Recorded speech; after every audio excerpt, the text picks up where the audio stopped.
And joining me on the news at 10 to discuss the development on the missing submersible is a Global Affairs Analyst, Calvin Dack. Calvin, one would have said good to have you join us as usual, but it's quite unfortunate the circumstance under which we're speaking tonight. A lot of questions about what happened and why it happened. But as you followed this story, what was the scenario you had imagined? Well, I think first of all, people around the world have been following this. Our prayers and thoughts are with the families and the communities of these victims.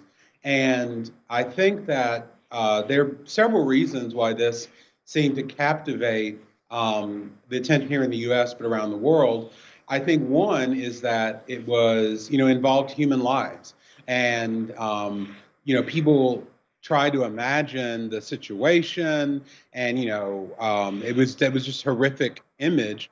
But then also there is always been an obsession on the wreckage of the Titanic. So when you put those two things together, that explains why there was the interest. I do think it was interesting, and this gives me hope that we try to be hopeful and optimistic. That it was until the very last moment that people were holding out hope. And I think that's a good thing that people did that. Of course, this isn't the outcome that people wanted, but seeing people come together, being hopeful until the very last moment was encouraging.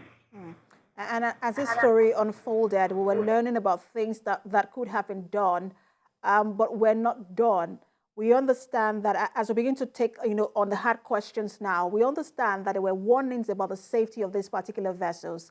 There were lawsuits. Former employees spoke up about this. What do you think? Why do you think that Rush was so interested in this kind of exploration? Well, I think that there will be scrutiny, obviously, once they do the investigation of these types of, highly risky adventure traveling, I guess if you call it, because there's really no industry standards for these types of things. And one of the things that I have learned myself that I didn't really think about until this tragedy was, I think before, my attitude was kind of like, that's not how I would spend $250,000. But, it's their money. If they want to risk, they understand the risk, let people do what they want to do. However, I think a little bit differently now simply because their actions affected us all. If we look, how many foreign governments were involved, how many private sector, all the resources that were put into trying to save them. And so I think going forward, there'll be more scrutiny that when people take these types of risks, it's not just them, but it kind of implicates more people and more resources. And I think that's something we'll think about going forward. And because this particular exploration and vessel was termed experimental, it did not require certification and regulation like other vessels, that have been termed safer.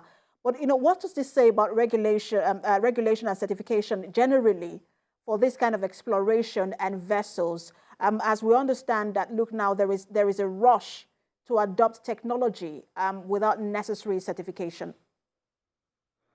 I think that's a conversation that we're going to have. And, one of the things that I think about is if we think about similar things like with space travel, okay, there's a lot of regulation about that. I think that's something that's more regulated, or at least we pay attention to regulations more. Obviously, people that do space travel commercially work hand in hand with, NASA and other government entities. That's maybe something that people are going to have to think about now. But like I said, I think that's all going to be happening because this forced us all to ask these questions about this extreme adventure travel and how dangerous it really is. And what do you expect to happen in the coming days in terms of investigation and just, and talking about this move, this idea of regulation, especially, and certification? How do you see this expanding further, especially for the 5 countries that have been involved so far? I think what we'll see, obviously, there are going to be 2 types of investigations because of the attention and the curiosity. of this, people are going to want to know what specifically happened in this instance. But then the second investigation is going to be about kind of like what you said, these vessels that are not regulated, what needs to be done, what shouldn't ever be done again. One of the things that I was reminded about when I was looking at some of the coverage is the CEO who was there, one of the victims. A lot has been said about, was it responsible? Did he pay attention to things he should have paid attention to? That'll, of course, be a part of the investigation. But they were saying that he started this working with, I think, NASA and some other groups. So this wasn't just somebody building something in their backyard. But still, even with that, we have to have an investigation into how these things are put together and if there can be an element of safety to it. And even for the vessels, because there are other subs that have made this dive. I was listening to James Cameron, the director who made Titanic. He had made this dive over and over again. And the man who actually discovered the Titanic wreck, he has also made that dive. This series for science and the subs are safe. But even for the vessels that are safe, these are extreme exploration. Do you think that generally they should be banned or highly regulated? I think highly regulated. One of the things that we have to balance in exploration of sites like the Titanic is obviously it's historical. People want to know more about what happened, but this is also the site of a tragedy where many, many lives were lost. I was reflecting as well. I believe it's the great-great-grandparents of the wife of the CEO, who was one of the victims, died in the Titanic, which that's just, historically is just very significant. But I think we do have to rethink exactly how we treat that area as far as exploration goes, and particularly tourism, adventure tourism.